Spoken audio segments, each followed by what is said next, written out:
लोग ऐसा सोचते हैं कि अगर हम सो रहे हैं एंड मतलब हमारा सोना is equals to when we are in coma, वो हमारा ब्रेन के कंडीशंस दोनों सेम होते हैं, तो इसमें कितनी सच्चाई है? सोना इज ए कोमा जिसको रिवर्स किया जा सकता है।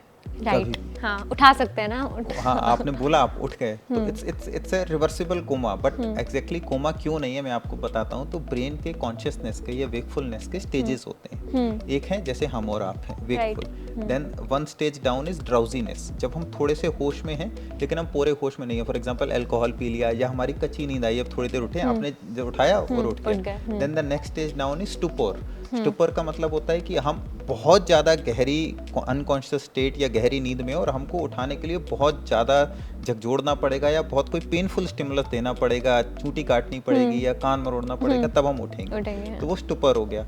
और उसकी सबसे लेट स्टेज होती है कोमा। कोमा मतलब आपको कितना भी पेनफुल स्टिमुलस दें, कितना भी स्ट्रॉन्ग स्टिमुलस दें, कितना भी झकझोरें, तो आप नहीं उठते। तो drowsiness, stupor and coma. So coma unconscious या कॉन्शियसनेस का सबसे लास्ट स्टेज है, उसके बाद सीधा डेथ ही होता है। तो जो कोमा, हम स्लीप को ये बोल सकते हैं कि जब हम गहरी नींद में होते हैं, आरईएम स्लीप में होते हैं, उस समय हमारा ब्रेन चल रहा है, एटलीस्ट हम सपने देख पा रहे हैं। लेकिन कोमा में आप सपने नहीं देख रहे होते। कोमा में तो आपका ब्रेन पूरी तरह से शट डाउन हो गया, ब्रेन में डैमेज हो गया। तो उस टाइम पे कुछ भी बंदे को कुछ सेंस में नहीं होता, totally blackout. Mostly blackouts, specially कई बार ऐसा होता है कि कुछ ऐसे पार्ट होते हैं ब्रेन के जो डैमेज हो गए होते हैं और कुछ ऐसे होते हैं जो नहीं होते। तो कुछ पेशेंट्स में हो सकता है कि वो कुछ पर्टिकुलर चीज़ें सोच रहे हों, बट मोस्टली कोमा का मतलब यही है कि आपकी जो कॉन्शियसनेस है वो बिल्कुल ज़्यादा खराब लेवल पे जा चुकी है, और उससे वापस आने के चांसेस तभी पॉसिबल हैं जब जिस वजह से वो है आप उसको वो हटा पाए।